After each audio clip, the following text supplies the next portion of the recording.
Buenos días. El Servicio Forestal Venezolano le da la bienvenida al ingeniero Omar Carrero Niño. Ingeniero forestal, por supuesto, economista con una trayectoria de más de 40 años en el sector forestal, de quien debemos aprender y seguir nutriéndonos porque tiene el conocimiento palpable y sigue aportándonos. Así que hoy nos vamos a deleitar con la entrevista con el ingeniero Omar. Yo complacida de tenerlo. Omar, ¿cómo se encuentra el día de hoy? Para mí es un gusto estar contigo en esta entrevista. Bueno, bien, ¿no? Aquí que la expectativa, dispuesto a contestar todo lo que tú me preguntes y a contarte parte de lo que yo he hecho, no en 40 años, en 52 años, Bueno, 12 añitos fui más. conservadora, 52 años, quería que lo dijera usted. 52 años, una maravilla, ¿no? Imagínese. Yo no sé si le voy a preguntar o lo voy a dejar hablar, porque de usted quiero seguir aprendiendo y que los demás también escuchen toda su trayectoria. Pero bueno, vamos a Las comenzar dos cosas, las dos cosas, ¿verdad? Vamos a las dos comenzar cosas. en saber cómo llegó usted a estudiar forestal, de vocación. ¿Qué lo motivó usted para estudiar en la Universidad de los Andes esta carrera? Yo soy el resultado de la Semana de la Conservación, del Día del Árbol, el Bien. 30 de mayo de todos los años. Allí en mi escuela, en el grupo escolar Carlos Rangel Lamos de San Cristóbal, nos enseñaban que tenemos que plantar un arbolito. Y allí vino la espinita y además que en el solar de mi casa había muchos árboles. Y eso yo siempre estaba con mi papá recolectando frutos y semillas y poniéndolas a germinar a la edad de 7 años. Eso formaba parte de mi entretenimiento, de mi juguete, ¿no? Qué buen Y entretenimiento. luego en Simón Bolívar llegó un profesor de biología, un trujillano, Rómulo Colmenares, muy joven, y ya estando dando clase de biología, diferentes años, creó el Centro de Ciencias Rafael Rangel. Ahí nos enfilamos los que teníamos inquietud por la naturaleza. Y en cuarto año de bachillerato di mi primera conferencia de conservación de recursos naturales, con un entrenamiento que nos daba la División de Recursos Naturales Renovables del Ministerio de Agricultura y Cría en el liceo. Y ahí Wow. salíamos nosotros a dar conferencias. Y me Pues dice, yo yo a no la edad de, sé, 40, de cuarto año de bachillerato, di mi primera conferencia a los 15 años sobre conservación de recursos. Asustadito, por supuesto, me temblaban las piernas, pero fue mi primera conferencia. imagínese, ya y con liderazgo visible desde tan temprana edad. Qué bueno, qué buen ejemplo para los jóvenes de hoy día. Qué maravilla. Y de allí luego, ya con esa conferencia, se abrió en la parte forestal. Bueno, en mi casa había una revista Farol que la editaba la industria petrolera, creo que la creo, y ahí vi a un profesor que me supongo que fue suyo también, Víctor Conrad. Él era becado y era estudiante de ingeniería forestal. Fue el primer contacto que tuve. Ah, ok.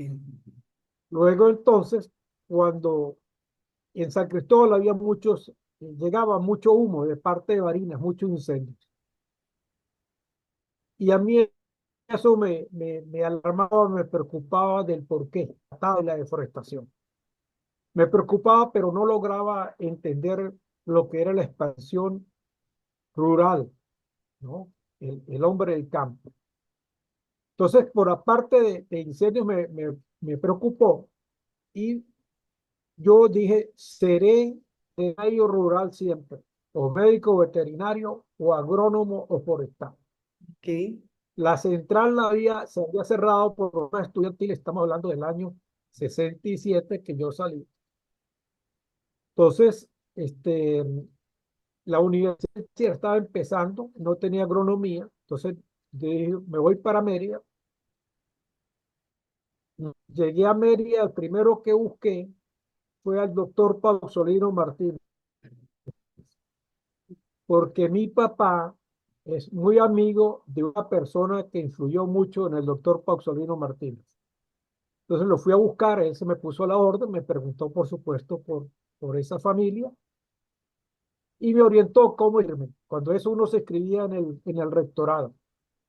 Y Ah, luego me dijo, después que te escribas, pase por el laboratorio. Yo pasé, me dio una inducción por todo el laboratorio, ¿no? Y me dijo, aquí lo espero para trabajar. Entonces, claro, y cuando necesita algo, me busca. Entonces siempre nos encontrábamos, ¿no? Él me brindaba un café, hablábamos mucho, teníamos el idioma andino del Táchira para comunicarnos, ¿no? Él muy pausado, preguntaba bastante para ver por dónde yo iba, si me gustaba o no me gustaba, ¿no? Era su manera, sin darse uno cuenta hoy día, pues veo que él hacía era un interrogatorio, ¿no? no era Y por entrevista. supuesto, algunas veces hablaba con el que me mandó, llevé un par de cartas de parte de Pauzolino, cuando eso no había email, ¿no? Entonces yo llevaba las cartas a ese gran amigo de él, porque ese gran amigo lo ayudó a él a estudiar económicamente. Ese es Ah, el cuento. Entonces ahí venía eso. había un compromiso moral. Exactamente, Muy ¿no? Y bien. entonces, bueno, entonces esa corte la mantuve hasta, tengo una foto del año pasado cuando el reencuentro que nos tomamos los dos, ¿no? Pero siempre hablaba mucho con don Pauzolino. Fue Bien. un gran ideólogo. Qué bueno, qué buena experiencia. Y siempre fue su mentor, ¿verdad? Y en cuanto a los compañeros, a las clases, ¿eso estamos Bueno, hablando de qué año, más o menos? y bueno, realmente uno se graduaba en el 67, pero uno empezaba en febrero, marzo del año siguiente. Ah, ok. Eran 6 meses que uno tenía como una adaptación, ¿no?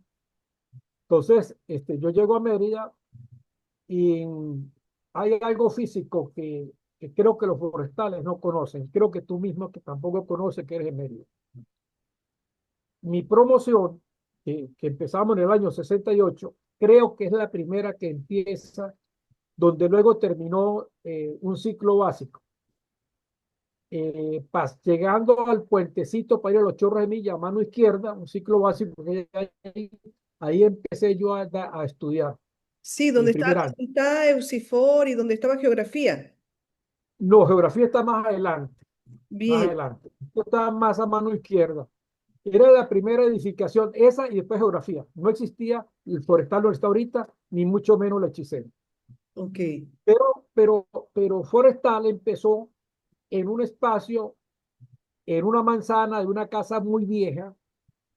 Ese es el cuento que me echan a mí lo que yo he leído y he hecho este cuento porque lo desconocemos y la historia hay que conocerlo. Sí, magnífico. Donde lo que nosotros conocimos como farmacia y bioanálisis, ahí quedaba la facultad de ingeniería y ahí Bien, empezó la escuela de forestal.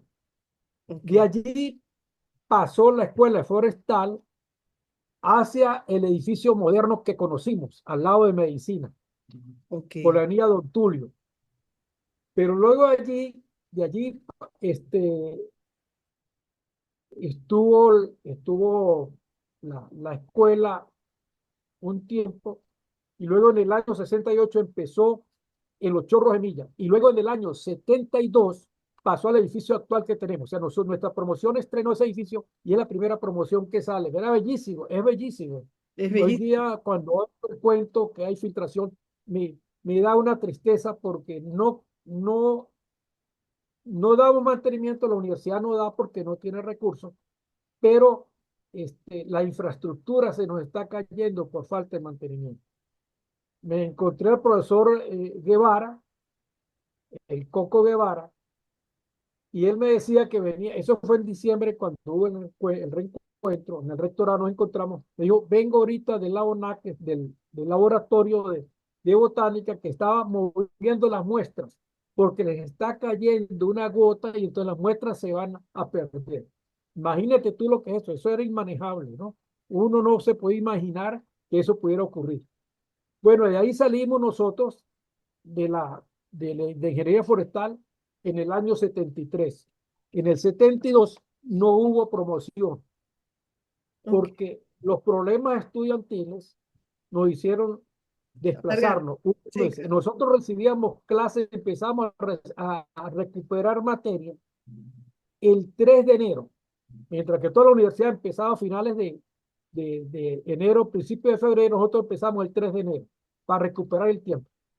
Entonces, de esa manera no perdimos mucho y sin embargo, teníamos que haber salido en noviembre del año 72 y salimos en marzo del año 73. Bien. Ah, Pero ¿por qué se ve esto? Otra historia que se pierde, ¿no? ¿cuál? Es que en ese momento Miguel habló de la renovación universitaria, ¿no? No exactamente todo fue muy bueno, tan bonito como lo dijo Miguel. No. Ahí nosotros como estudiantes fuimos muy duros, muy críticos con muchos profesores, ¿no? ¿Qué? Buscando el facilismo, posiblemente, ¿no? Y habían profesores abnegados que fueron protestados, ¿no? Eso hoy día a mí, en lo personal, me da, me da tristeza, será. Por ejemplo, el doctor Ogaya fue protestado, Noel Ogaya, Pero un doctor protestado, y la manifiesta, protesta era ¿por qué? Porque eran muy duros para corregir, para pasar. porque exigía mucho, exigía, enseñaba mucho, porque enseñaba mucho. Y había otro que porque enseñaba poco. Siempre la juventud no tiene un punto de equilibrio, ¿no? Entonces, pero eso no es lo que quiero significar. Lo más significante fue que con la renovación universitaria cerraron la central. Ok, Y al cerrar la central, entonces Mérida pasó de tener 5.000 estudiantes, la central y la Universidad de Oriente. De sí, 5.000 estudiantes, creo que el suyo también fue cerrado. La ULA había un rector que era una bisagra, un rector eterno, ¿no? ok, Un pater de todos los estudiantes, que era el doctor Pedro Rincón Gutiérrez, y él con su maniobra lograba que no cerrara la universidad. Entonces, la ULA pasó de 5.000 estudiantes a 15.000. No se conseguía residencia, no Dios se mío, conseguía dónde comer. El comedor universitario no se daba abasto. En ese momento, entonces, transforman donde nosotros veíamos clases, que creo que lo había tomado la escuela de peritos, siempre anduvo errante para conseguir su ubicación, hasta que hoy día tiene su propia ubicación, la escuela de peritos. Entonces, ahí crearon un comedor universitario temporalmente para tratar de paliar, pero de 5.000 estudiantes que tenía la ULA a 15.000. En sí, ese momento, 3 veces, se triplicó. el circuito de los autobuses ya estaba el primer viaducto. Se dividió en dos. Los que íbamos para los Chorros de Millas, que llegaba hasta Foresta, hasta Geografía, y los que iban para residencias masculinas, Ok, en Campo Oro, creo que se llama, se me había ahorita el nombre, Santa Elena, algo por allí. Entonces Santa- fue dividido en dos partes porque no se daba abasto el servicio de transporte que tenía la universidad. Entonces esas son evoluciones, ¿no? Porque yo siempre dije, siempre lo digo cuando hablo acá en Caracas, yo mi vida la he hecho aquí en Caracas, aunque no fue mi intención, ¿no? Pero mi vida me ha llevado acá. Quiero mucho a Caracas porque es un premontano, como lo es Mérida y como lo es mi villa de San Cristóbal. sí, claro. Entonces, Un clima entonces espectacular. yo siempre me digo que yo no sé si yo estudié en una ciudad o en un parque nacional, porque para mí Mérida es un parque nacional. Claro, en mi época la otra banda era una vía secundaria. El mercado ese tan hermoso quedaba a una cuadra de la Plaza Bolívar. Sí, el de las 2 loras. El del... Pausales empezaron, toda esa parte era una expedición, uno ir para allá, ¿no? Entonces, Mérida era muy bonito ver la Tilancia Meoide en los parques, ver esas casarinas tan hermosas, ¿no? Y llegar uno a Forestal que había neblina, ¿no? Y salía ese sol, uno salía a las 8:45 a 9, después a las 7:45 a 8, que era la primer receso, yo siempre tuve clase a las 7 de la mañana. Ay, yo también, Había profesores que yo también. estaban, pero yo le doy gracias a Dios que eso fue así porque eso es una disciplina. Sí, Y había un profesor, entre ellos Lopecito, que ese nunca faltaba a las 7 de la mañana, ¿no? Porque bueno, estaba estructurado a un trabajo así. Entonces, con esos profesores que uno tenía así, por supuesto que uno no podía fallar. Los de civil buscaban la manera de, como eran por semestre, de no tener clase a las 7 de la mañana para estar echando los cuenticos de noche y no dedicarse a estudiar. Entonces no se paraban a las 7 de la mañana con aquel frío. Claro, con aquel frío. Entonces yo siempre digo que yo estudié en un parque nacional, resumiendo, ¿no? Y así considero siempre a mi querida América. Y La después, Plaza Bolívar es y un sueño. en el primer receso, a tomar el sol del pasillo, ¿verdad? Todo. A tomar el sol, sí, que había del estacionamiento en el edificio donde tuvimos clase. Entonces uno sentía, yo sentía el calorcito en la piel y el hueso frío, que hacía frío de verdad. Sí, hacía frío. Pero uno como estudiante, todo eso todos los días era como una nueva experiencia y una nueva enseñanza de los profesores, ¿no?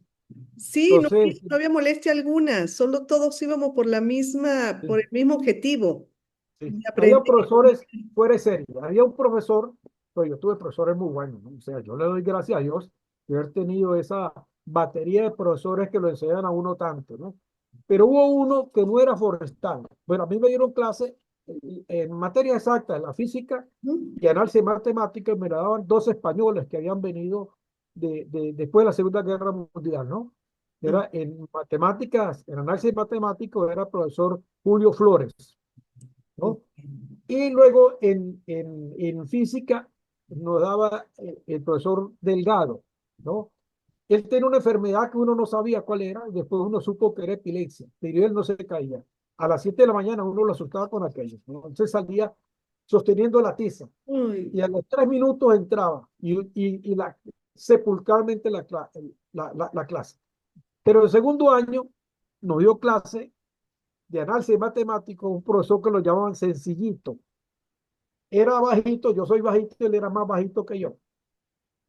Acaba de llegar de hacer el posgrado en Estados Unidos. Y él nos decía que en Estados Unidos un niño de 6 años ya manejaba una computadora. Cónchale, aquello en mi cerebro, en mi cesera, como dicen los españoles, yo me daba vuelta como un niño y como yo no. Bueno, claro, después yo reflexionaba, exactamente. bueno, es tecnología. Pero luego él tenía algo particular, ¿no?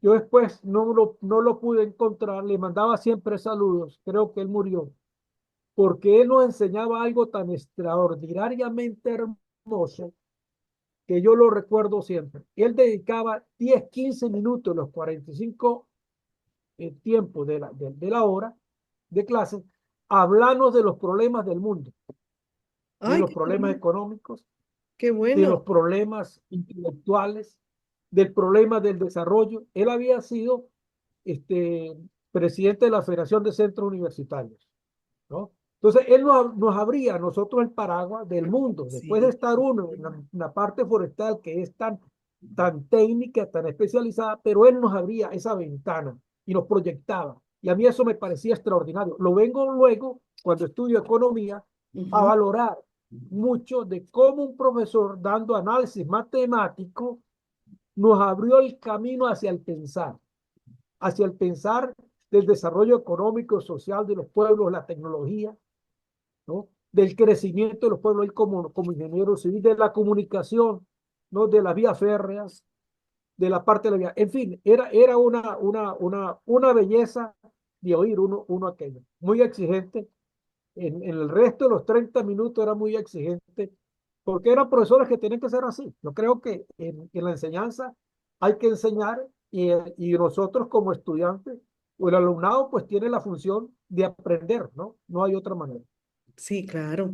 Sí, por supuesto, ¿no? Y qué bonito, ¿no? Imagínense la cultura general que les impartió y abrir el conocimiento.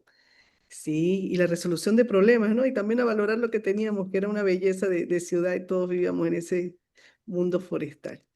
Qué importante. Y luego ya al graduarse, usted se graduó por bosque, me imagino, o cuencas.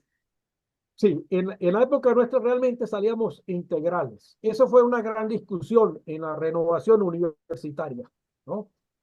Y habían unos que defendían la especialización, habían otros que defendían el ingeniero forestal integral, porque se veía con el ejercicio profesional, ¿no? En ese momento eran periodos, la década del 60 y el 70, no fue fácil conseguir trabajo. Y yo creo que también se ha mantenido, no ha sido fácil, ¿no? Bueno, entonces, salíamos ingenieros forestales integrales. Nosotros empezamos por año, Ok. cuarto año fue por semestres, el séptimo y octavo semestre fueron fuertes, un semestre de 8 materias, un semestre de 7 materias, era muy fuerte. Y luego el quinto año fue por pasantía.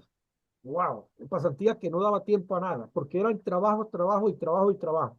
Toda Y, esa pasantía fue en varias partes, ¿no? ok. Y la parte tecnológica en ese momento también la veían, tecnología de la madera. Claro, claro, una pasantía era en tecnología. Ah, ok. Claro, yo tenía la ventaja que yo ya me conocía por el vínculo con el doctor Paxolino Martínez, yo me conocía en laboratorio. Entonces yo ya conocía a Luninin, a Rivera, en Contrachapado, a Jesús Conejo, a Jesús Sánchez en pulpa y papel, ¿no? Había un bique que daba tableros aglomerados. Ok. Entonces, bueno, yo ya conocía esa parte y ahí estuvimos dándole, haciendo pruebas sobre las propiedades físicas y mecánicas de la madera, produciendo papel, Sí, la mecánica de un aserradero, cómo funcionaba, el estirite, ¿no? Que había que ponerle a la sierra y pasar por el laboratorio de patología. Cuando eso no estaba, estaba llegando Otto Volkes, estaba allí la colega Leria de Mallorca, ¿eh? imagínate. Entonces, bueno, fue un aprendizaje tremendo, ¿no? Y en la pasantía de Cuenca fue precisamente evaluar la escorrentía superficial de una microcuenca por el Belenzate. En esa parte que aún todavía no estaba, ¿no? Había que calcular la lámina y la escorrentía superficial, la percolación, etcétera, etcétera. Eran trabajos intensos, de un gran aprendizaje. Había que dedicarse, para salir había que dedicarse. Qué bien, qué Pero, buena pero experiencia. uno tenía profesores muy buenos. En esa parte teníamos a Lópezito y a Edgar Hernández, ¿no? Era muy bueno. En la parte de silvicultura, Hernán Finol, al Coque Corredor, había llegado ya en genética Marcelino Quijada, o sea, eran unos cuartos bates, Sí, unos son cuartos bates, muy buenos profesores, ¿no? excelentes Ya, profesores. ya, ya habíamos pasado la época de Bellón, pero oír al profesor Bellón era una Biblia. Y oír al profesor Luna era encantador, ¿no? Y luego Finol estaba sacando el doctor Finol lo que se llamaba la silvicultura naturalista, que hoy día tiene una gran vigencia, ¿no? Que fue un libro que ustedes deben de haberlo visto, porque él lo sacó, lo publicó en el año 75, pero ya en el 73 ya tenía los resultados, ¿no? Y entonces él nos hablaba de toda esa parte ¿Cómo de se la llama el libro? silvicultura Civicultura naturalista, naturalista. el bosque tropical. ¿Y consistía en qué, o sea, es la misma civicultura de precisión o cuál es la Claro, la diferencia? misma silvicultura, pero ya puesta mucho más desde el punto de vista de la recuperación naturalista del bosque. Claro, ojo, eso es un marco teórico sin pesar las invasiones. Ya cuando vienen las invasiones, una externalidad al manejo forestal.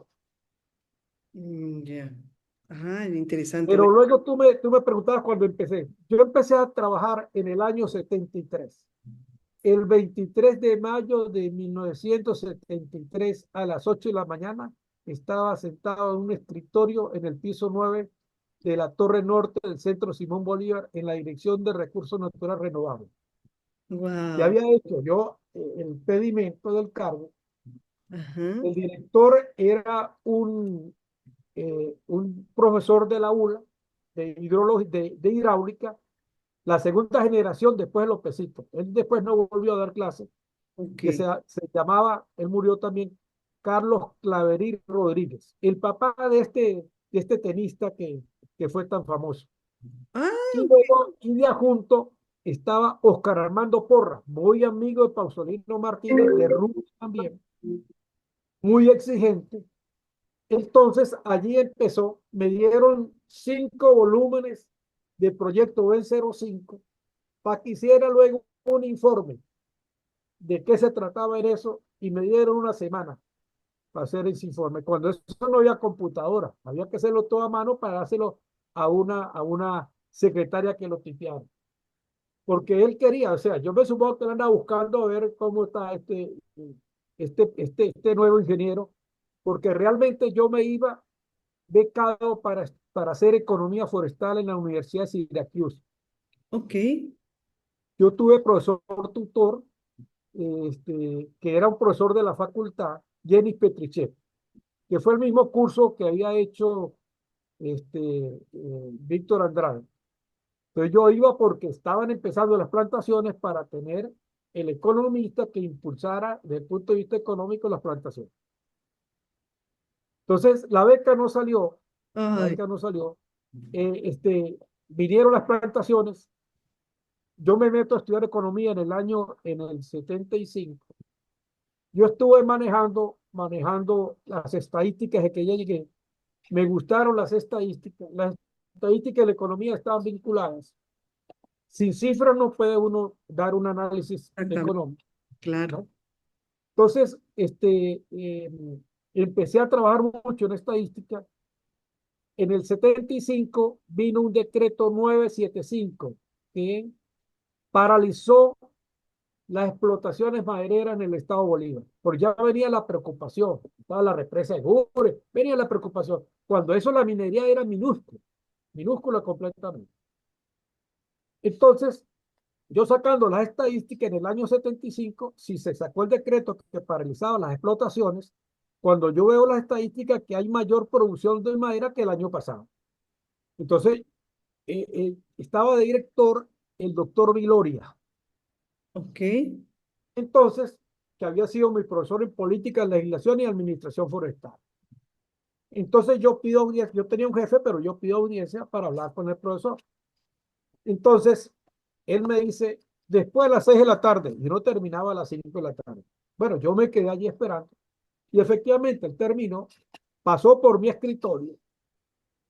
Y entonces me dijo, ¿tú querías hablar conmigo? Yo le digo, bueno, sí, mire, estoy viendo que se incrementó la producción maderera en Bolívar con el decreto 975. Se ha incrementado como un 20-25% comparado con el año anterior.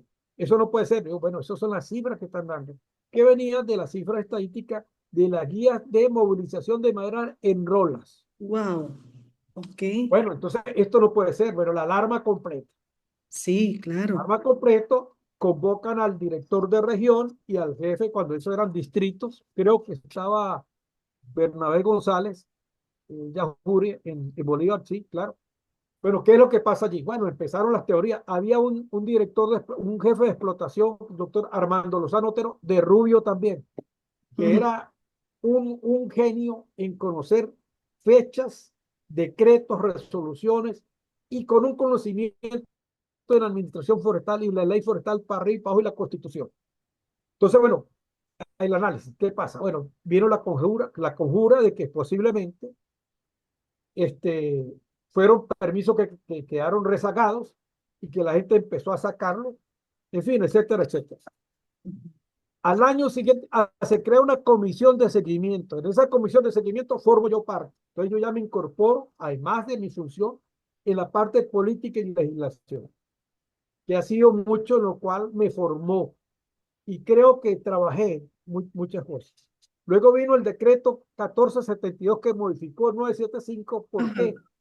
Porque el 975 prohibía las explotaciones, más no las deforestaciones.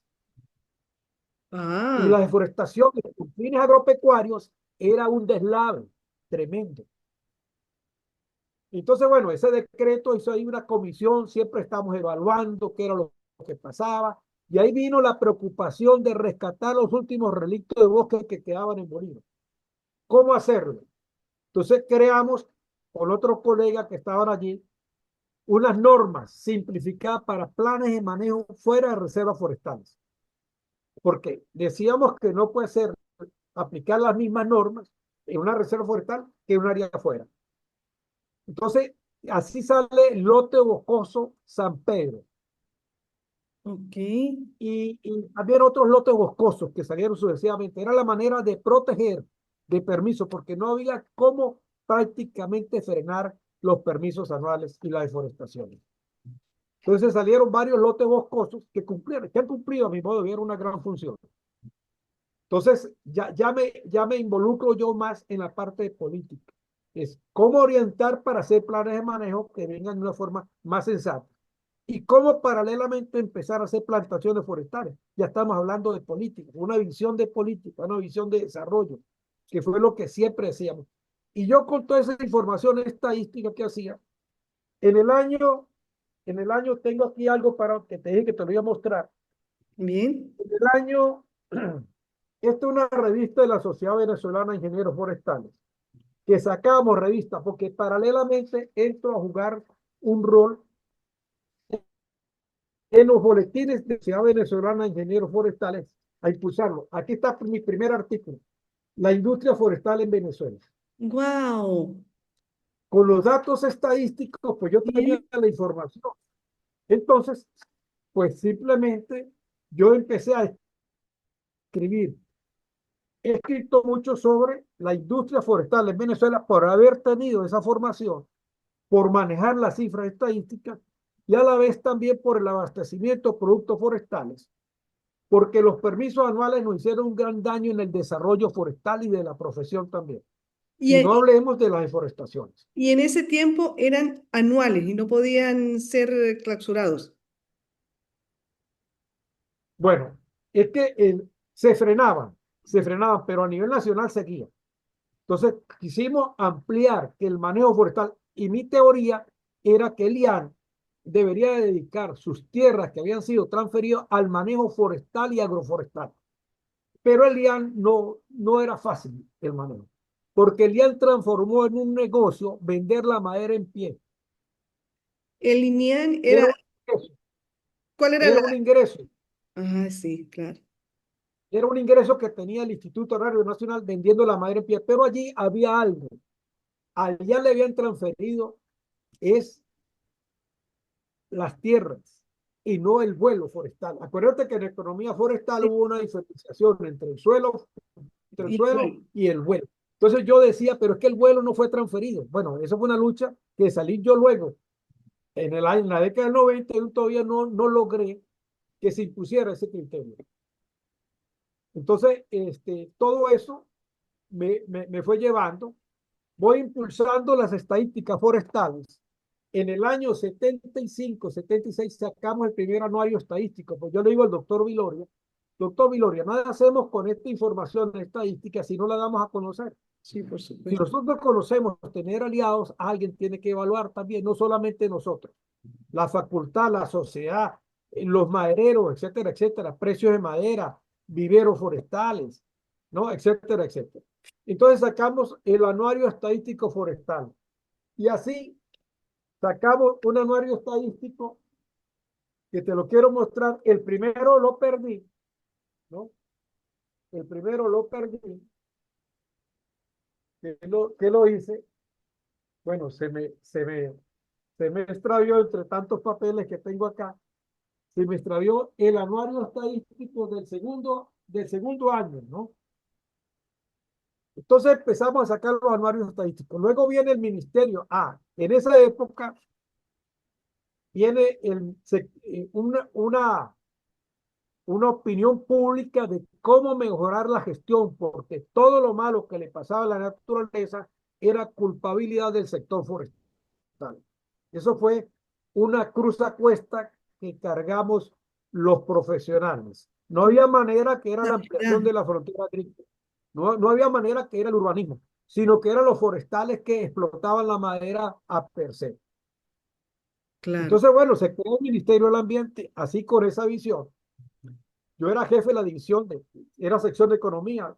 Luego vino una reestructuración y yo paso a ser jefe de división. Yo salgo del Ministerio de Agricultura y Cría como jefe de división. Estaba muy jovencito, eso fue en el año 77 y yo me había empezado a trabajar en el año 73. Pero Sí. se dieron una circunstancia, además que era muy inquieto, yo diría que era muy inquieto, muy trabajador y muy de llevar documentos escritos, papeles de trabajo. Nos reuníamos mucho. Yo llevaba documentos con cifras. Entonces yo hacía discutir. Y en ese momento yo quería cambiar la ley forestal, pero no era fácil cambiar la ley forestal. La ley forestal va al Congreso, tiene que ser el Congreso. Y hay muchos problemas para que nos prestaran atención a eso. Bueno, se crea el Ministerio del Ambiente, entonces yo paso a planificación y ordenación del territorio que era una dirección novedosa en la parte de planificación, porque era por primera vez que empezamos a planificar en el ambiente. Había planificación agrícola, a lo mejor había planificación vial, pero, y planificación económica, pero de ordenación del territorio y la parte ambiental no se tenía. Entonces yo llego, soy el primer forestal que llego, me envían de administración del ambiente, que duré unos 15 días, pero yo con el dolor que es que quién iba a hacer las estadísticas forestales. Y por cierto, no la hicieron. Ah, Entonces, eso era una espina que yo tenía porque si no hay estadísticas no podemos ver lo que está ocurriendo. claro. Pero mi gran reto es que luego me dan a mí. Entonces, yo soy el responsable del capítulo de bosques para el Plan Nacional de Ordenación del Territorio. Inicialmente no se sabía si era el ambiente de ordenación del territorio, salió como Plan de Conservación, Defensa y Mejoramiento del Ambiente. Ahí había gente muy buena que venía de Cordiplan, ingenieros, arquitectos, economistas, agrónomos, algunas asesorías internacionales. Yo estudiaba de noche economía La economía. y sí, ya estudiaba economía y de día entonces empiezo yo a buscar sin asesoría de nadie.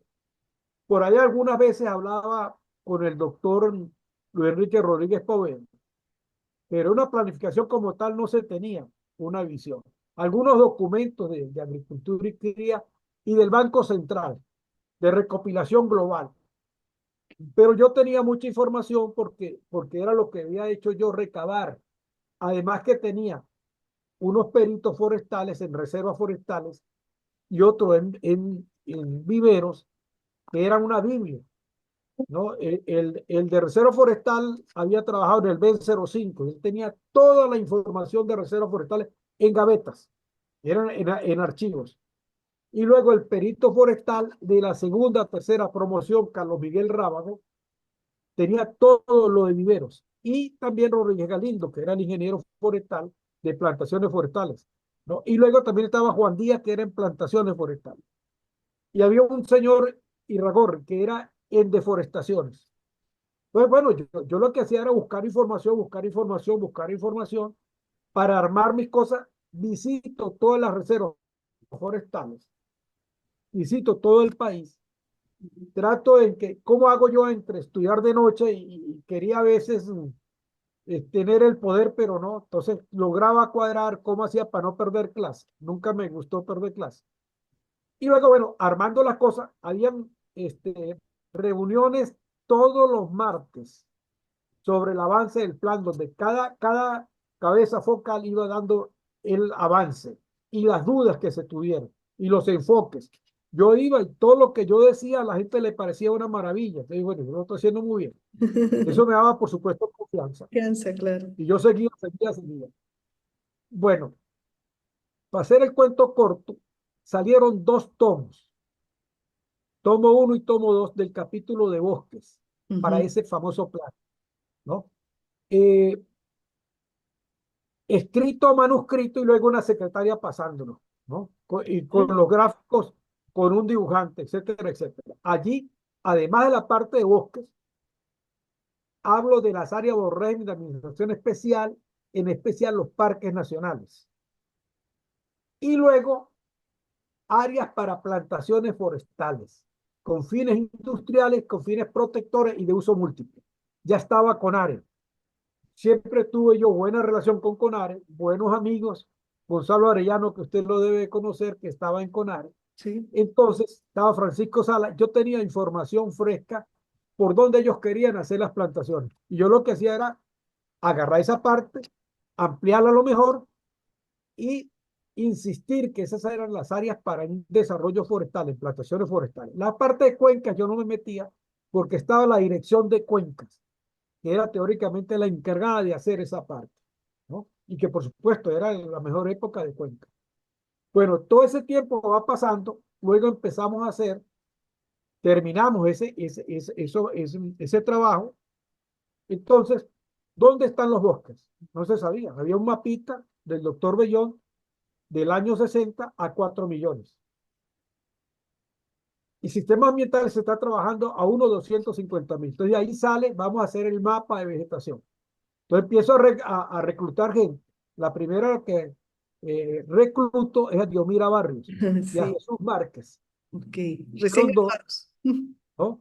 Ellos los dos se habían graduado. Estaba Euler Marín. En fin, yo llegué a tener unos 8 ingenieros forestales de primera línea, ¿no? Ok.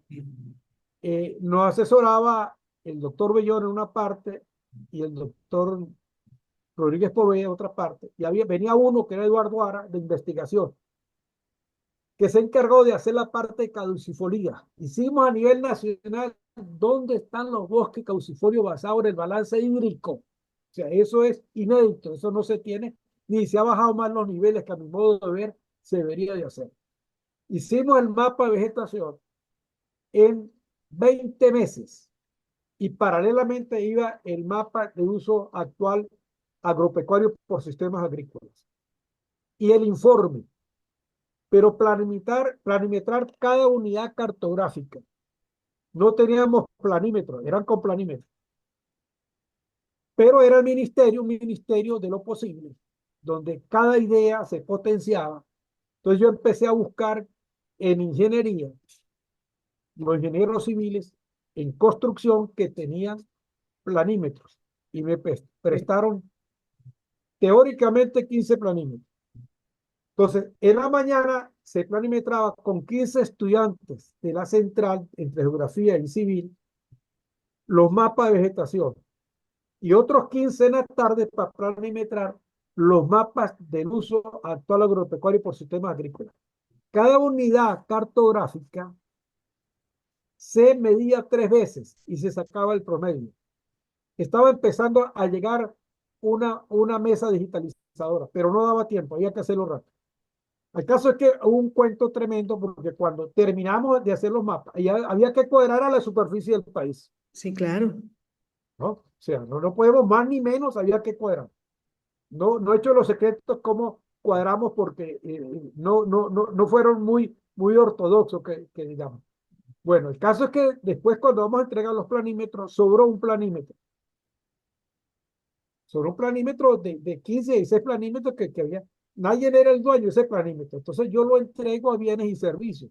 Bienes y servicios no lo quiere recibir porque ¿cómo lo va a ingresar si no lo habían comprado? Wow. Entonces, siempre yo hablaba con el director general, que es el doctor Guillermo Colmenares Finol, que luego llegó a ser ministro. Entonces yo le digo, bueno, mire, doctor, sobró este planímetro, le he hecho el cuento y me dice, bueno, ¿y cuál es el problema? Que Maite lo incorpora a bien nacional. ¿Podemos hablar con él? No, él no quería, pero pues, entonces yo ya no sé qué vas a hacer tú, pero ahí está, ¿no? El ingeniero Carrero se lo puede llevar y ha sido tan honesto que llega a decir que sobró un planímetro, nadie es, incorpórelo. Lo vamos a seguir usando. Escala de 250.000 que no se tenía. Y Ok. todos los radares. Aquello fue uno extraordinario. Y allí salimos, ya estamos en el año 82. Yo era secretario de la Sociedad Venezolana de Ingenieros Forestales, donde venía siempre insistiendo, nos reuníamos siempre. Una vez a la semana, yo era ese de clase a las 10, 10:30, a pasar las actas, ¿no? Porque a los 8 días había que llevar las actas. El presidente era el ingeniero Raúl Cabrita, el vicepresidente era el colega Gonzalo Peña y yo era el secretario. Ok.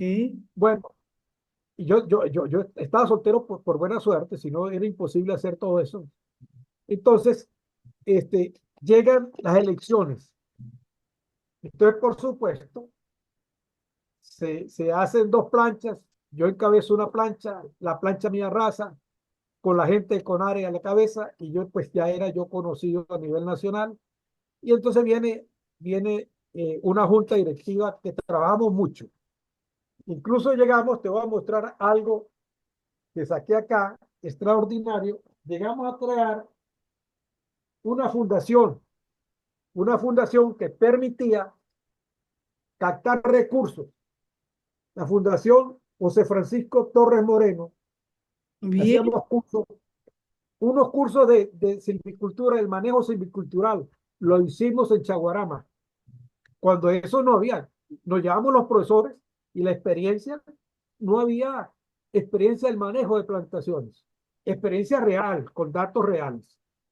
Porque estamos hablando del año 84, las plantaciones podían tener 10, 12 años como tal, unas pocas, unas 700 hectáreas, a lo mejor 14 años. Bueno, el caso fue que ahí hacíamos todo aquello, había un entusiasmo de hacer cosas, hacíamos eventos de manejo del bosque tropical, de industrias forestales. Fueron 2 años extraordinarios, ¿no?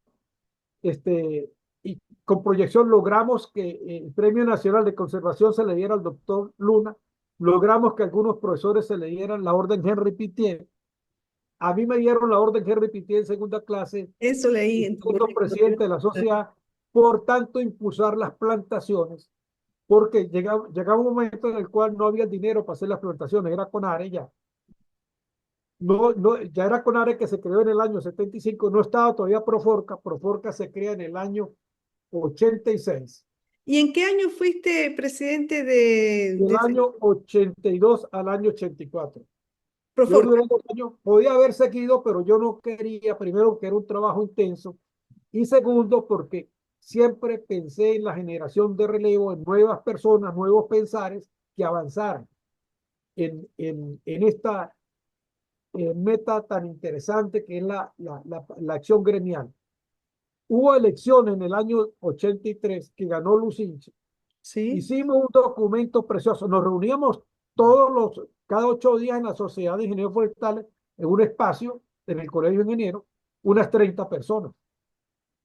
Discutíamos, analizábamos. Hicimos una propuesta para el presidente de la República, por supuesto, entregada a los ministros correspondientes, donde hablábamos del manejo del bosque, del desarrollo industrial, de plantaciones forestales, de incendios forestales, de investigación forestal, de tecnología de la madera, y hablamos de las tierras de liana, y a la vez la necesidad de arborizar las grandes autopistas, porque el ministro de Transporte y Comunicación era un colega forestal, el Sí. colega Juan Pedro del Moral, un gran personaje, un gran gerente que tuvimos los forestales. Él también fue gobernador en el estado portuguesa, imagínense, gobernador de un estado agrícola, un ingeniero forestal. Pero él se había graduado con Miguel Aguilera, que era el de incendios forestales. Entonces, él nos sirvió de puente para llegar a este nuevo ministro y entregarlo. Y también llegamos al ministro del Ambiente a entregarle la propuesta. Y al IAN también. En el IAN decíamos, no sigan con deforestaciones, manejen bosque y hagan agroforestería, por supuesto. Pero nosotros cumplimos la función. Pues para mí es un planteamiento bellísimo que aún todavía sigue vigente. Eso fue en el año 86. Pero en el 86 paso a ser director de asignación de recursos.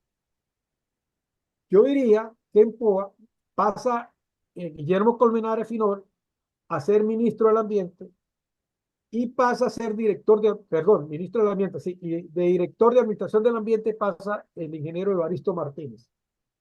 Como ellos me veían tanto lo que yo decía que había que hacer, yo me supongo, bueno, vamos a ponerlo para que haga lo que él dice que hay que hacer. No es fácil. Por supuesto, yo llego a empujar muchas cosas. No, pues un líder Saca- visible en todo lo que ha hecho. Sí. buscamos, Sacamos dos decretos interesantísimos, siendo el doctor Colmenares Finol, el ministro del Ambiente. Sacamos 2 decretos. Primero que todo, una resolución. Se me extravió lo que te traía acá.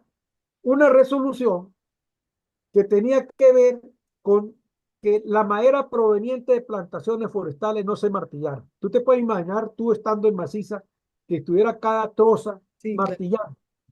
Yo decía, eso fue en el año 86 que salió, 86 máximo 87. Yo decía de que solamente se justificaba si era para darle empleo a los ingenieros forestales y a los peritos forestales. De resto no tenía sentido.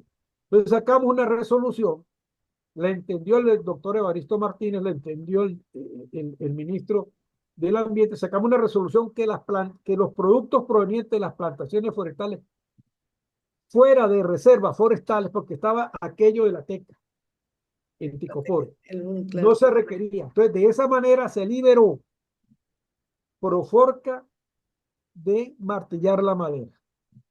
Entonces, siempre, y maciza también. Entonces, para mí fue un gran avance, pero costó muchísimo hacer eso. Okay. Pero además de eso, logramos sacar un decreto para el establecimiento de plantaciones forestales, que es un registro que luego se transformó, yo diría que se ha distorsionado, un registro. No tiene que ver con la evaluación económica de la plantación con la tasa interna, no, es un registro de planteo forestal en el cual el promotor está diciendo que es dueño, así lo haya plantado en tierras baldías o en tierras ejidas, del vuelo. Él es el dueño del vuelo. Para cuando venga la cosecha se le facilite, porque para mí eso es estímulo al desarrollo forestal. Porque aquí se ha partido el principio de aplicarle a las plantaciones forestales las normas del bosque natural, y eso es un error conceptual. Yo he venido luchando mucho eso y siempre insisto en la necesidad de una ley para el fomento del establecimiento de plantaciones forestales y agroforestales. No me cansaré de decir eso, ¿no? Y de impulsar lo que eso tiene que ser así, ¿no? Con algunos colegas hemos escrito ya algunas líneas de cómo hacer eso, pero eso hay que hacerlo. Luego, por supuesto, viene cambio de gobierno. Okay. K2, llega de ministro Enrique Colmenares Finol, hermano de Guillermo Colmenares Finol, también del Ministerio del Ambiente. Él era director de la región suroeste en el Táchira. Y entonces él viene con una idea innovadoras de impulsar el desarrollo forestal, de impulsar el manejo de la fauna silvestre. Pero entonces, yo les decía que con las limitaciones que se tenían de la Dirección de Asignación de Recursos, vinculado a una estructura administrativa rígida como son los ministerios, era imposible. Yo le decía que se creara una corporación de desarrollo forestal y le decía que esa corporación de desarrollo forestal ya la habíamos propuesto los ingenieros forestales cuando yo era presidente de la sociedad en Barinas, en la Convención Nacional de Ingenieros Forestales. Habíamos hecho hasta el decreto y la estructuración. Entonces, lamentablemente, eso no se hizo. Entonces él dijo, bueno, mire, vamos a nombrar una comisión. Se nombró una comisión por resolución donde estuvo el doctor Rodríguez Poveda, estuvo el decano de la facultad, estuvo Wilfredo Franco, yo el presidente de la sociedad, el presidente de Aso y Bosque, de la Asociación de Plantadores Forestales, de la Asociación de Industriales Manejadoras de Bosque, de los de Pulpa y Papel y de la Sociedad Venezolana de Ciencias Naturales. Y un representante del ministerio, y yo era el coordinador. Bueno, nos dio el doctor Colmenares Finol, Enrique, es muy preciso. Entonces nos dio 2 meses para hacer eso. Y en 2 meses entonces creamos este documento. Mire, y tengo una pregunta. ¿Esos documentos están ya en la web, ya están digitalizados? Creo que no, creo que no está. Ay, qué Tal importante vez, tal sería. vez vale la pena. Vale la pena, sí tiene material muy valioso. En la época esto fue hecho en el año 90. En el año 90 aún todavía no teníamos ni email. No, no teníamos. No había ni email. Entonces aquí está cómo reestructurar ahora. ¿Cómo se hizo esto? Amén de la comisión, yo me reunía, yo era el director de Asignación de Recursos, yo me reunía con colegas de POA, de investigación. Éramos unos 15 colegas y de asignación de recursos, que nos reuníamos todos repartiendo tareas, haciendo cosas, el mundo imaginario para buscar un mejor futuro sostenible del sector forestal. Okay. Entonces, así salimos y Enrique dice, yo puedo hacer una corporación, tiene que aprobarla el Congreso. Yo no puedo eso. Yo puedo llegar hasta el presidente de la República, un servicio autónomo, y él tenía la experiencia en la suroeste de crear servicio autónomo, sin persona jurídica, pero un servicio autónomo. Okay. Así se crea el servicio autónomo de C4B y se crea el servicio autónomo de fauna, que fueron 2 servicios autónomos muy interesantes, porque yo siempre decía que el principal desequilibrio ecológico que existía es la diferencia en el conocimiento entre los recursos. El agua se conoce mucho, suelo se conoce mucho, vegetación mucho menos, y fauna menos. Ahí hay un gran desequilibrio. Entonces entraron a jugar un rol importante estos servicios autónomos, que luego se crearon otros, por eso Cuenca se llegó a traer como un servicio autónomo. Pero nosotros teníamos que llegar a una importante acción, que era el autofinanciamiento.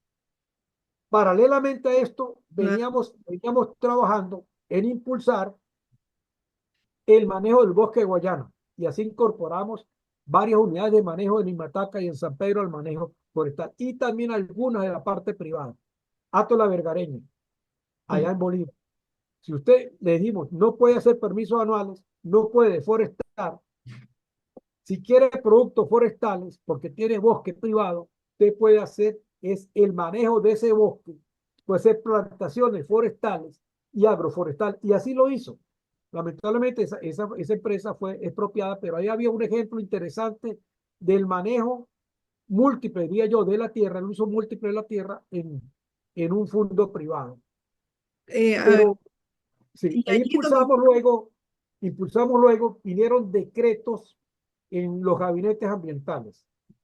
Entonces ahí sacamos una serie de decretos vinculados con el manejo de los bosques. Por ejemplo, del mapa de vegetación que te dije anteriormente, seleccionamos nosotros con trabajos áreas preseleccionadas para la producción permanente de productos forestales que luego terminaron siendo áreas boscosas bajo protección, basado en un rubro que tenía la Ley de Ordenación del Territorio. Y todas esas figuras estaban a una escala de 250.000, se sacaron con coordenadas UTM y las logramos sacar en uno de esos decretos. Otro decreto que sacamos fue que aprendimos que para administrar el ambiente se requiere la formación legal, los instrumentos legales. Entonces, esto muchos forestales lo desconocen, ¿no? Y a lo mejor tal vez nos toca que escribirlo en la memoria, que hemos venido insistiendo con Sarita. Le dije a Dios, mira, para enamorarla, incorporarla a estas cosas también. Es que las deforestaciones, era más fácil hacer deforestaciones que hacer permisos anuales, y ni hablemos de planes de manejo. Porque los planes de manejo, mis colegas forestales quieren ya conocer el primer año del segundo ciclo y no ha empezado el primer ciclo. Igual que con las plantaciones forestales. Queremos saber cómo es el año N+1 cuando no hemos empezado el año 1, ¿no? A lo mejor yo tengo mi visión de economista, de proyectos. Un proyecto tiene una vida útil y luego sigue, ¿no? Son así, pero hay que trajinar la vida útil del proyecto. No es aquí, no, yo no me puedo quedar en el año 1 pensando que yo mientras más piense y mientras más interrogantes vaya sacando, yo voy verificando el futuro. No necesariamente. Yo verifico el futuro haciendo el monitoreo permanente. Entonces, algo que no he mencionado, voy a mencionar antes de esto, es que cuando llego a asignación de recursos, cuando yo pedía cuántas hectáreas ha plantado con TACA, no se sabía. Había que irse a los archivos, a sumar y a restar. Wow. No había un informe de No estaban informes, pero no estaban acumulados, eran informes aislados, texto. aislados. Entonces yo decía que eso no podía ser. Entonces yo inventé, Claro. estamos hablando del año 86. Entonces yo inventé una planilla de ese tamaño así de grande y así con dibujantes para que se fuera rellenando. Ese fue el primer inicio de ir automatizando. Luego entonces logramos tener la primera computadora y una impresora. Tenemos la computadora y no la impresora. La computadora nos las donó a Soinbosque y la impresora nos las donó la Federación de Cazadores de Venezuela.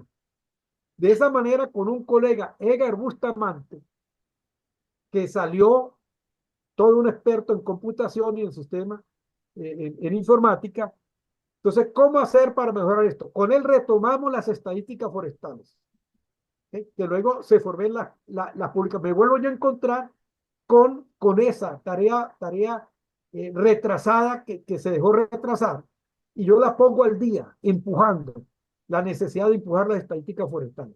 Y luego, bueno, cuando yo salgo, queda un grupo trabajando en eso y después volvemos a decaer. Pero bueno, entonces logramos sacar información en el cual anualmente cada permiso que se le otorgaba, cada plan de corta, que no era un plan de corta, sino llevaba lo de explotación, lo de vialidad, lo de los árboles semilleros, lo de investigación, lo de protección, y no sé qué otras cosas más, en la autorización, o sea, era un monitoreo lo que quedaba.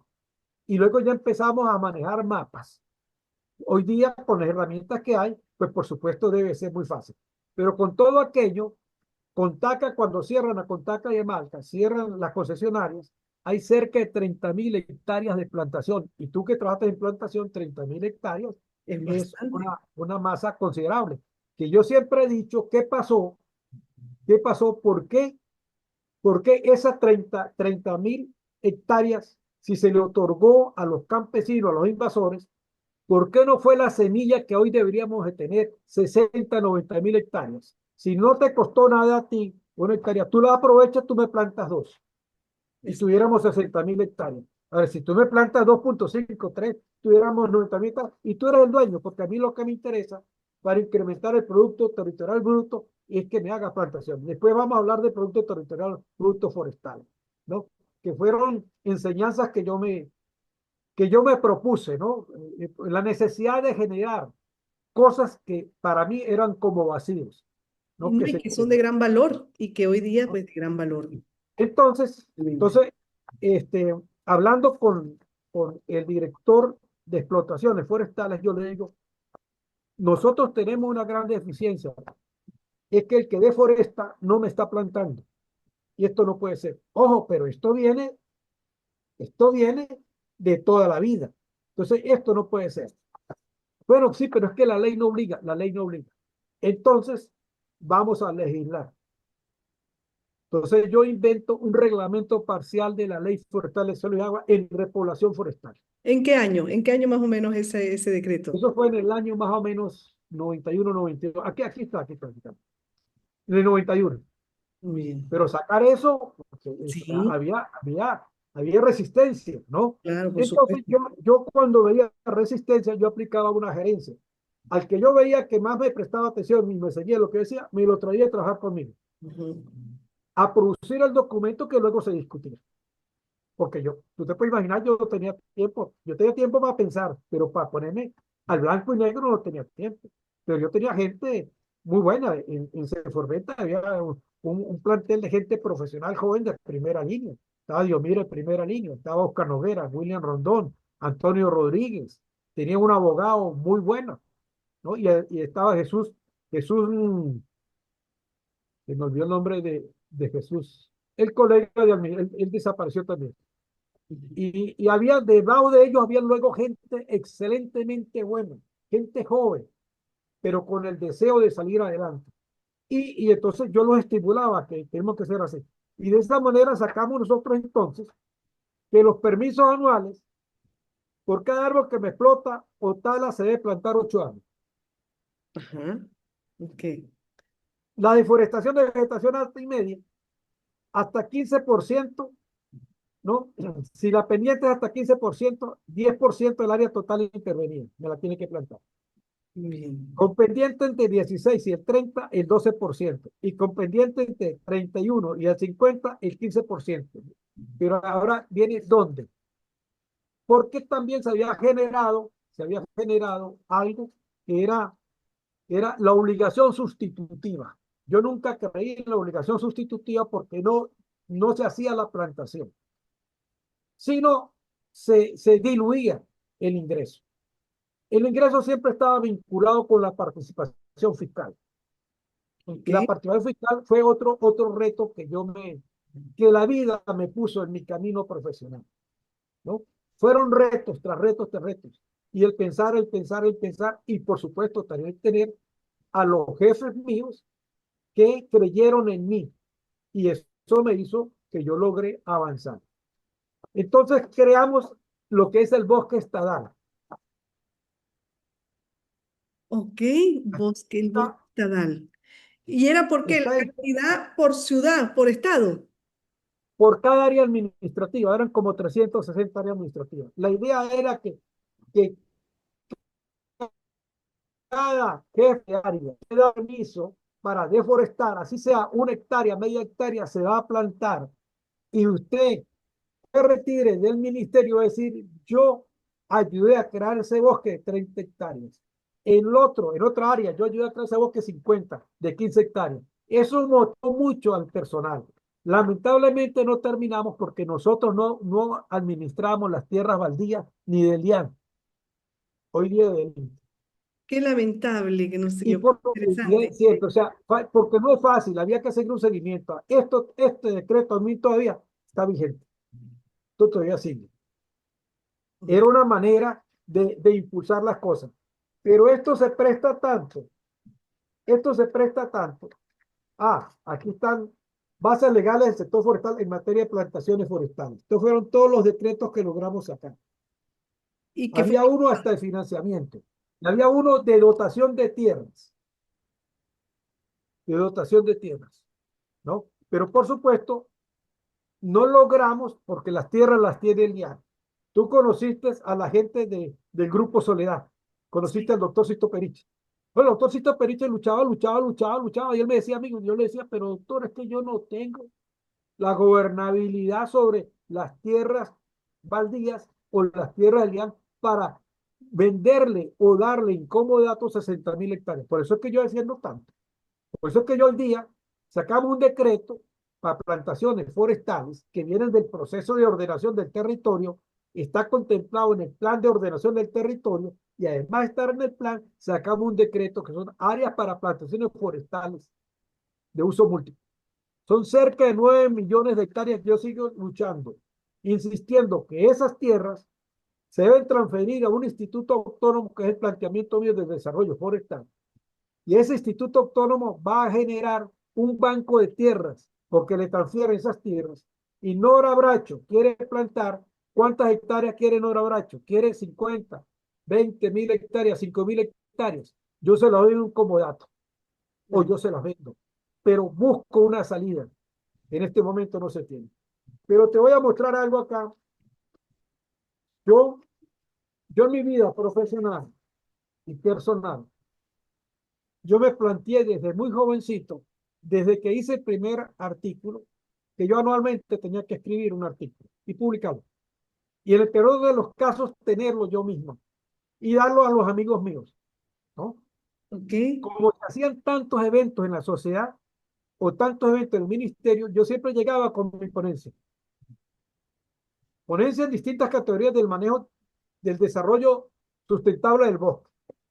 En el Colegio de Ingenieros llegué la necesidad de crear un fondo para el establecimiento de planteos forestales proveniente con 20 centavos de dólar de la explotación petrolera para la captura de CO2, para limpiar la cara contaminante de la industria petrolera venezolana.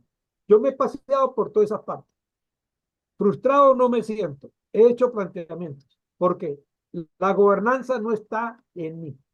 Pero quiero decirte que me puse esa parte de repoblación forestal, me puse a estudiarla y la llevé al Congreso Forestal, que es el sexto Congreso Forestal Venezolano en Mérida, en Barquisimeto. Allí empecé a buscar cuánto tenía que ver por la repoblación forestal, que decía el marco teórico. Ok. ¿Ok? Basado en eso, si lo hubiéramos establecido en el bosque estadal, tuviéramos 5.000 hectáreas plantados de bosque al año 2010. Eso significaría en volumen estimado 16 millones de metros cúbicos de madera.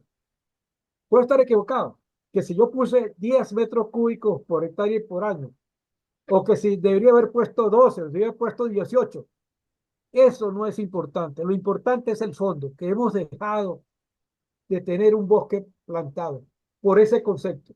Sigue vigente todavía, sigue vigente. Entonces, yo sigo por acá, pero te quiero comentar, en el año 75, este, yo me consigo, empiezo a estudiar economía y me consigo, van a Agricultura y Cría, dos economistas del Banco Central de Venezuela, Ok. a buscar que iban todos los años. va a buscar información sobre la producción para ponerla en las cuentas nacionales del Banco Central de Venezuela. ¿Cuánto es el valor bruto de la producción maderera del país? Entonces, ellos la tomaban por la participación fiscal, que anteriormente, hasta el año 75, fueron 15, 25 y 30 bolívares. Según si la madera era blanda, dura o fina. La fina era el cedro y la caoba. El samán era duro, etcétera, etcétera. Ok. Entonces yo les decía a ellos que eso no, que eso estaba mal. Eso era la participación fiscal, no el valor de la producción. En el año 75 se indujo el cambio de la participación fiscal, que estaba en 15 bolívares, 25 y 35 bolívares, y se pasó de 35 a 180.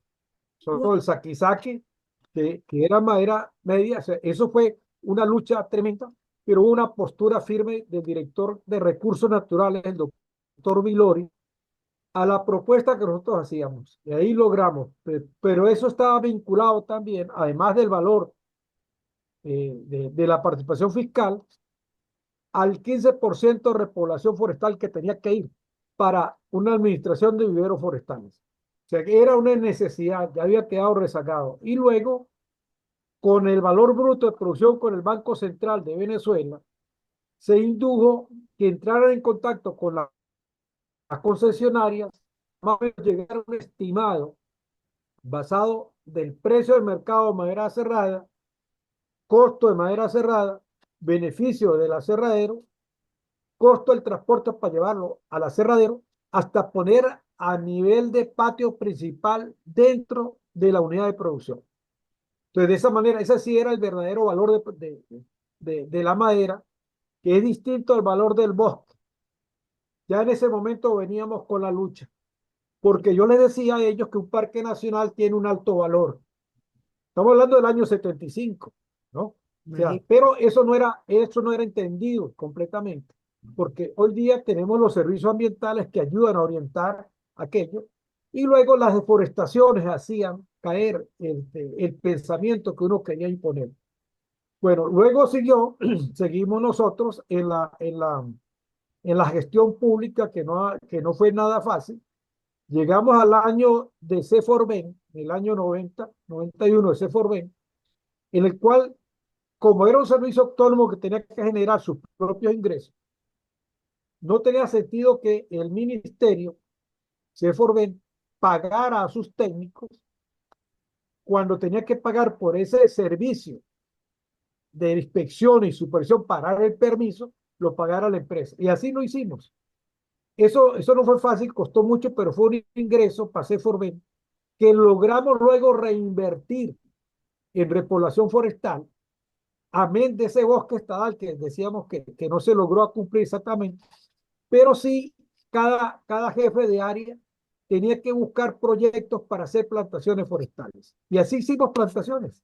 Cuando yo salgo de CEFORBEN tenemos del orden de 30.000 hectáreas plantadas por este sistema. O En sea que toda estamos Venezuela. haciendo investigación. ¿Y esas Porque 30.000 en qué? digamos, la gran idea que yo tenía Ujú. era que los centros regionales de biodiversidad e investigación forestal en Bumbún, en Upacpa, en el Delta y en Maturín, a esta altura deberían de estar produciendo semillas certificadas para vender. El que quiere plantar va a comprar semillas certificadas. Ese era el gran ideal, ese era el gran objetivo. No se logró, pero a mi modo de ver es una tarea pendiente que todavía se tiene, ¿no?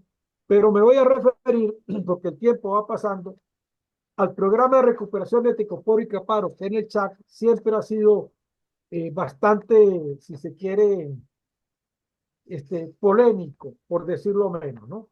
Yo voy a hablar acá que se trabajó mucho en un programa con un censo que se hizo, que lo hizo el Ministerio del Ambiente, lo hizo CEFORBEN, y luego terminó con un acuerdo con los campesinos, con los invasores, y luego de ese acuerdo vino lo que era un programa de recuperación.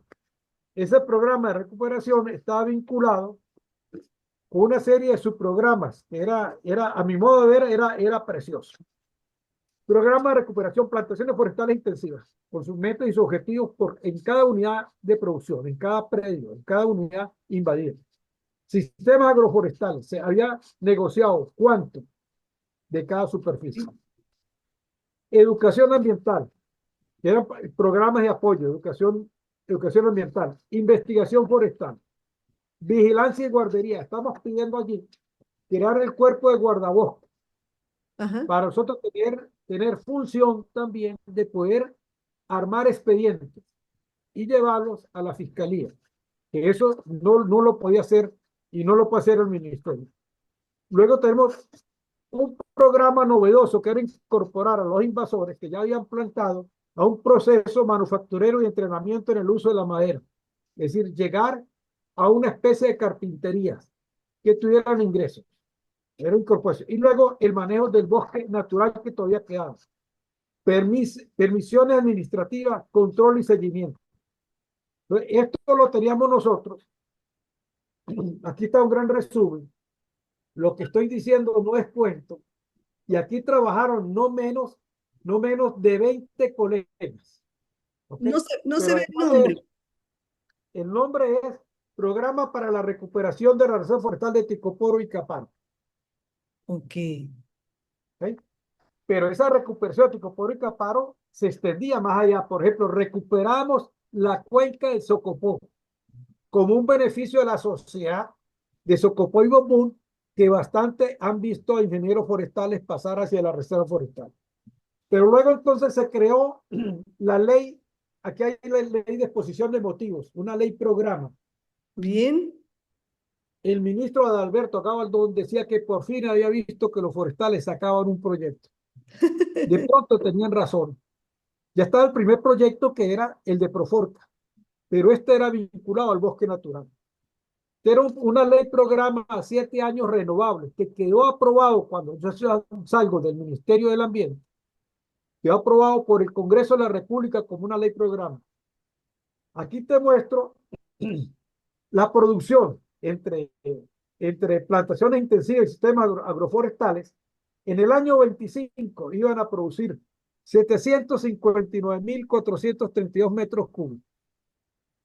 Queramos o no queramos, el 90% iba a ser de teca. Tú te puedes imaginar hoy día producir 700.000 metros cúbicos de teca. Sí, claro. Era Claro. un polo de desarrollo extraordinario. Desarrollo. Ojo, Intermercado. yo aún todavía apuesto por la recuperación de Ticoporo y Caparo, adaptando, mejorando esto. Pero esto es una tarea pendiente que la gestión pública que tiene que ver con los recursos forestales tiene que inducir a esta parte. Pero antes de terminar, quiero decir que se me pasó por alto, siendo yo presidente de la Sociedad de Ingenieros Forestales, conjuntamente con la Junta Directiva y con los que me acompañaban, esa corte que me acompañaba todas las semanas, que eran 20, 25, 30 profesionales, logramos crear el premio anual al ingeniero forestal. Se hizo un reglamento, eso existe. Ok. ¿Otorgado por qué Ese premio institución? anual Ese premio anual se le entregó, no sé si logra identificar aquí donde tengo el dedito. No se ve el dedo. Súbalo un poquito más. Dice ingenieros forestales. No Ajá. logro distinguir. Allí se, a ver, no se ve muy bien, pero explíquemelo usted. Allí dice, Ahí está su profesor querido y mi profesor admirado, Edgar Hernández. ok, sí. Se le otorgó el premio. Aquí adentro luego hay una foto. Aquí hay una foto donde él está recibiendo el premio. No sé si aquí se puede ver No, mejor. se ve perfectamente, sí, se ve Ahí perfectamente. está recibiendo el premio.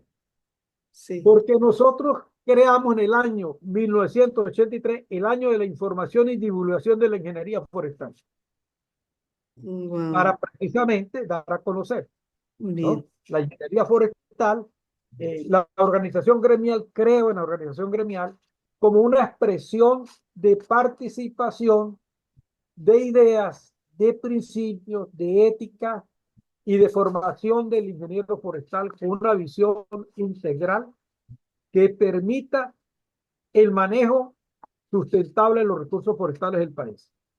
Esto es parte de lo que yo les quería decir de mi trayectoria. Bueno, desde el año 94 para acá, soy consultor ambiental.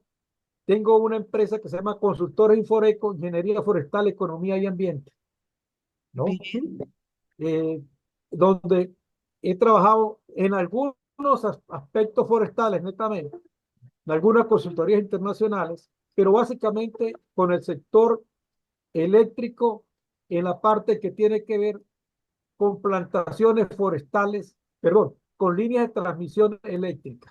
ok. Y ahí lleva el componente forestal. Me deforestan 1 hectárea, me tiene que plantar tanto. Entonces yo me agarro a esa medida normativa que está en el decreto de repoblación forestal para que eso se haga. Ya si no se hace, ya yo he cumplido con ponerlo en el marco teórico. Ya le toca a las autoridades del ministerio exigir que eso se haga. Qué Pues bueno. por supuesto, esa es parte de lo que quería No, y gran mencionar. extensa. Yo si tiene alguna pregunta que con mucho No, gusto trataré de sí, explicar. veo que su liderazgo y la gente lo sigue y cree en todo su conocimiento y las ganas de hacer, ¿no? La voluntad que tiene y es admirable. Ahora, con todo lo que ha hecho, ¿qué proyectos quedaron allí a la mitad que usted dice, oye, faltó esto de concretarse, no me dio tiempo de hacer esto? ¿Cuáles son, si hay alguno que queda a la mitad o... Sí, no, queda mucho en el tintero, mucho. La valoración de los ecosistemas boscosos, ¿no? En el sistema de cuentas nacionales. Eso le he dado del 75, le di en el 93, 92, y tenemos debilidades desde el punto de vista porque para que lo acepte el Banco Central, el sistema de cuentas nacionales, se requiere tener una buena base de datos. Por ejemplo, se nos quemaron las plantaciones forestales. Esas plantaciones eran un ejemplo para que fueran el sistema de cuentas nacionales. Bueno, eso sí, el que teníamos allí, se ha quemado estimaciones más, estimaciones menos, un 75%. Entonces, para un sistema de cuentas nacionales eso es difícil. Hablemos lo mismo en invasión en reserva, hablemos lo mismo en parques nacionales. Pero sin embargo, yo creo que tenemos que irnos, vamos a suponer, yo dejo de emitir emisiones a la atmósfera. Bueno, eso tiene un valor económico y eso tiene que reflejarse en un sistema de cuentas nacionales. Eso es algo pendiente que lo he venido dándole. Eso es algo que el sector forestal lo tiene que impulsar, el sector público lo tiene que impulsar, ¿no? Pero esa es una tarea. La otra tarea es un sistema, un verdadero sistema de árboles semilleros Bien, que alimenten las estaciones de biodiversidad e investigación forestal, los centros de semillas forestales. El país tiene que tener centros de semillas forestales, rodales semilleros, así como existe, pero que tristemente no tiene mantenimiento, los rodales semilleros que se hicieron después de 30, 40 años de tanta investigación del pino, eso hay que tenerlo por las principales especies. ¿Cuántas especies tiene el bosque natural? Explotamos muchas especies. Podemos hablar de 50, 60, 70 especies, de las cuales en 20 especies se concentra el 80% de la producción.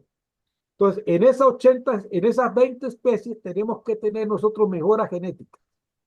Eso hay que impulsarlo. ok, Eso es investigación. Hay que dar apoyo a la investigación. Por supuesto, me duele muchísimo la pérdida de la investigación en Ticoporo y Capán. Investigación del bosque natural, investigaciones de progenis, que lo había hecho la universidad y lo había financiado de una u otra manera el ministerio, la universidad y las concesionarias. Eso hay que recuperarlo, ¿no? Y por supuesto, hay que plantar mucho. Las plantaciones quemadas se tienen que recuperar. Hay que plantar, lo que yo he venido diciendo en los últimos años, es la necesidad de plantar del orden de 1.300.000 hectáreas para fines de producción maderera. wow. Ahora, hay que plantar 500.000 hectáreas con fines de protección. Las cuencas están llorando. Estos días que hay tanto, nos está indicando la necesidad de recuperar, porque hay embalses que se están colmatando completamente. Y la única manera de frenar la escorrentía superficial, incrementar la percolación, la infiltración, es haciendo plantaciones transversales con árboles forestales o con árboles frutales que frenen esos procesos erosivos. Y por supuesto la agroforestería, que hay que hacerlo. Hay un proyecto interesante donde hago vida profesional, que es la Academia Nacional de Ingeniería y Hábitat. Soy comisionado de la Comisión de Agricultura. Entonces vamos impulsando la parte agroforestal y la parte silvopastoril. En la parte silvopastoril creo que el país va a tener gratas sorpresas. Muchos ganaderos se están incorporando a plantaciones forestales como captura de CO2 para ellos llegar a carbón cero y poder competir en el mercado internacional con productos cárnicos más lácteos. Y Entonces, certificados, sí. hay muchas posibilidades del desarrollo forestal, hay muchas posibilidades, pero se requiere instituciones robustas, con convicción de que hay que adelantar proyectos sólidos de plantaciones forestales y de investigación forestales, ¿no?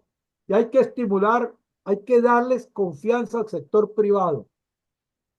Lo que le pasó a Smurfit Cartones de Venezuela, eso no debe volver a ocurrir, ¿no? Necesitamos mucho Smurfit, necesitamos mucho de Forza, necesitamos mucho maciza y necesitamos una madera del Orinoco fortalecida.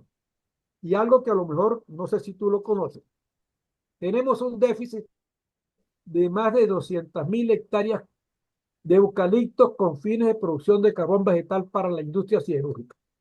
Eso se debe plantar en la cuenca baja del Bajo Caroní, entre Ciudad Guayana, pasando por Ciudad Bolívar y llegando al Caura, ¿no? Entre esa parte allí podemos tener 3, 4 millones de hectáreas que podemos ir con proyectos silvopastoriles y agroforestales, ¿no? En el cual el componente principal es el eucalipto para la producción de madera que luego se transforma en carbón y que sirva para la industria siderúrgica. Esa es parte de mi imagen objetivo de todo este proceso. Y de lo que se debe hacer. Y ahorita una opinión por las crecidas del río y por lo que está pasando en el páramo. ¿Qué recomienda? ¿Cuál sería usted la recomendación que daría? Hace 15 días, más o menos, hoy es jueves, sí, hace 15 días hicimos una mesa técnica donde invitamos a un profesor Wilder Rivas y un profesor Carlos Martínez, no, Carlos Espinosa de la ULA, Wilder Martínez, colega nuestro forestal, y dos comentaristas. Hicimos una mesa y vamos a sacar un pronunciamiento. En lo personal considero que las cuencas medias y altas hay que restaurarlas. Por eso yo hablo de las 500.000 hectáreas en 10 años. A lo mejor no es en 10 años, a lo mejor en 15, a lo mejor en 20, pero hay que hacerlo, ¿no? De tal manera de frenar procesos erosivos. Ahora, ¿cómo hacer? Sistemas agroforestales, principalmente. Pero en los embalses tenemos que ir, ¿no?, a frenar la erosión con barreras transversales. Y yo les he dicho a mis colegas en el discurso que di en la Universidad de los Andes, la necesidad que los forestales, geógrafos y agrónomos que están en los distintos municipios impulsar la protección de las áreas de abastecedoras de agua a los centros poblados. En Upata le dije al colega Simón Rivas, hay que impulsar cómo proteger los bosques de galería. Lo que está sucediendo en los llanos centrales nos demuestra que hemos alterado las cuencas, ¿no? Y por supuesto, vamos a caer a lo que hemos dicho siempre, el mantenimiento de la infraestructura, de mucha infraestructura vial. Eso demuestra que las bases de los puentes no estaban bien lo suficientemente protegidas. Por supuesto, tenemos que ir a la parte alta. ¿Cómo hacemos para que la escorrentía no aumente esa tal velocidad? Plantaciones forestales y transversales. Es una manera.